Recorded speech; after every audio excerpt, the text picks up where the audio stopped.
6 of the top 10 times in the country, including first, tied for third, fifth, and sixth best times in the country in the 4x400 are in this race. Which, think about what you just said. I don't remember. It is so stacked. And this stadium just erupted with the shot of that gun. Ross from Kentucky looks like she has got the lead out coming into this first home turn. Remember, they stay in their lanes all the way. Even though Tennessee is up ahead, it looks like Kentucky will hand off first. Watch for the exchanges. That's what will tell you who's in the lead. Jasmine Camacho Quinn is running the second leg for Kentucky and is screaming, "Bring me the stick." LSU passes first, followed by Florida, then Kentucky. They stay in their lanes around this first curve, and then they will break for that inside rail. Remember, it's Florida a half point ahead of LSU. If LSU finishes ahead of Florida, LSU wins it. Sharrika Barnett for Florida. And bet she knows exactly where they are at. Mike Holloway is a professor at this event. So now 3 teams have separated themselves pretty definitively. Sharrika Barnett for Florida. Now here comes Jasmine Camacho Quinn for Kentucky. LSU fading. Jasmine Camacho Quinn is handing off to Sydney McLaughlin. Kentucky is not one of the teams that's in contention. Oh, and a muffed pass between Camacho Quinn and McLaughlin, which gives just more of a lead to Florida.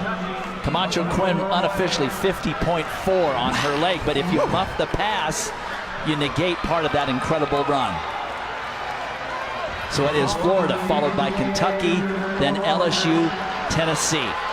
Remember, Kentucky is not in contention for the team title. If they win this race, it's 10 points, but it does not put them in contention. Sydney McLaughlin, who ran 52.75 for 400-meter hurdles earlier. That's a collegiate record. It's the #1 time in the world this year. She's run 50.07 flat 400 in a rainstorm. And off of that muff pass from Jasmine Camacho Quinn, she just put her team in the lead.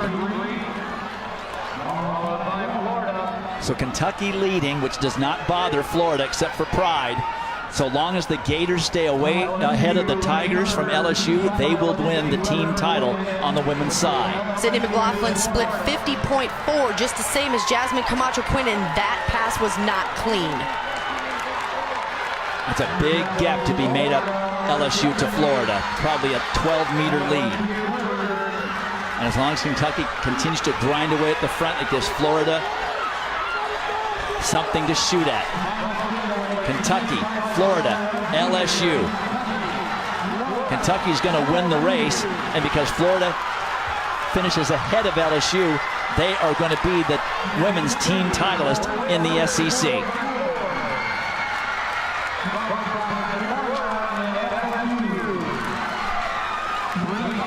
K.L. Clark split 50.6. Huge splits for these 4x4s.